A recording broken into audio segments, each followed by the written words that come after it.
శ్రీకృష్ణుడు తన శరీరాన్ని విడిచిపెట్టినప్పుడు ఆయన శరీరం పంచభూతాలలో కలిసిపోయింది. కాని ఆయన గుండె సాధారణంగా జీవించి ఉన్న మనిషిలా కొట్టుకుంటుంది.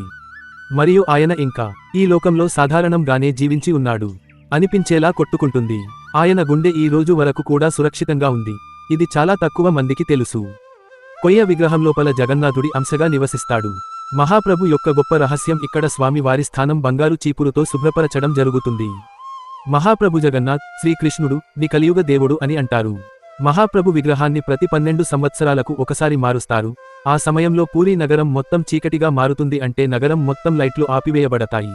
లైట్లు ఆపివేయబడిన తర్వాత సిఆర్పిఎఫ్ సైన్యం పహారాలోకి వెళ్లిపోయితుంది. ఆ ప్రాంగణం నలువైపుల నుంచి ఆలయ ప్రాంగణంలోకి ఆ సమయంలో ఎవరూ గుడికి వెళ్లలేరు. గుడిలోపల దట్టమైన చీకటి. పూజారి కళ్లకు కట్టు. బ్రహ్మ పదార్థం ఏమిటో నేటికి ఎవరికీ తెలియదు. ఇప్పటి వరకు ఎవరూ చూడలేదు. వేల సంవత్సరాలుగా అది ఒక విగ్రహం నుండి మరొక విగ్రహానికి బదిలీ చేయబడుతోంది. ఇది అతీంద్రియ పదార్థం. దీన్ని తాకడం ద్వారా వ్యక్తి యొక్క శరీరం అద్వితీయంగా శక్తిమంతంగా తయారు అవుతుంది. ఈ అవకాశం 19 సంవత్సరాల తర్వాత వచ్చింది. కొన్నిసార్లు ఇది 14 సంవత్సరాలలో జరిగినప్పటికీ ఈ సందర్భాన్ని నవ్ కల్వర్ అని పిలుస్తారు. కానీ మహాప్రభు జగన్నాథుని విగ్రహంలో ఏముందో ఇప్పటి వరకు ఏ పూజారి చెప్పలేకపోయారు.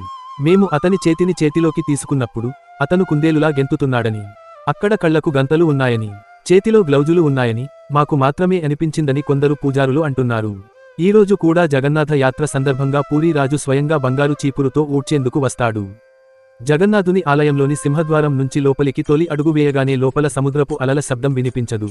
అయితే ఆశ్చర్యం ఏంటంటే గుడి నుంచి ఒక్క అడుగు బయటకు వేయగానే సముద్రపు శబ్దం మళ్లీ వినబడుతుంది.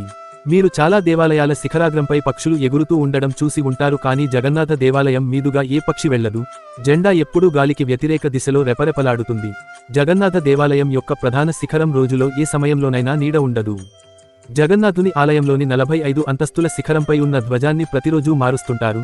జెండాను ఒక్కరోజు కూడా మార్చకపోయినట్లయితే 18 సంవత్సరాల పాటు ఆలయం మూసివేయబడుతుందని నమ్ముతారు. అదేవిధంగా జగన్నాథ దేవాలయం పైభాగంలో సుదర్శన చక్రం కూడా ఉంది. ఇది ప్రతి దిశ నుండి చూసినప్పుడు మీ వైపుకు ఉంటుంది. జగన్నాథ దేవాలయంలోని వంటగదిలో ప్రసాదాన్ని వండడానికి 7 మట్టి కుండలను ఒకదానిపై ఒకటి ఉంచుతారు. దీనిని కట్టెల ద్వారా వండుతారు. ఈ సమయంలో పైన ఉన్న కుండలోని వంటకం మొదట వండుతారు. జగన్నాథుని ఆలయంలో ప్రతిరోజూ చేసే ప్రసాదం భక్తులకు తగ్గదు. కానీ ఆశ్చర్యకరమైన విషయానికి ఏమిటంటే ఆలయ తలుపులు మూసిన వెంటనే ప్రసాదం కూడా ముగుస్తుంది. మరియు సనాతన ధర్మానికి చెందిన అనేక అద్భుతమైన విషయాలు ఉన్నాయి.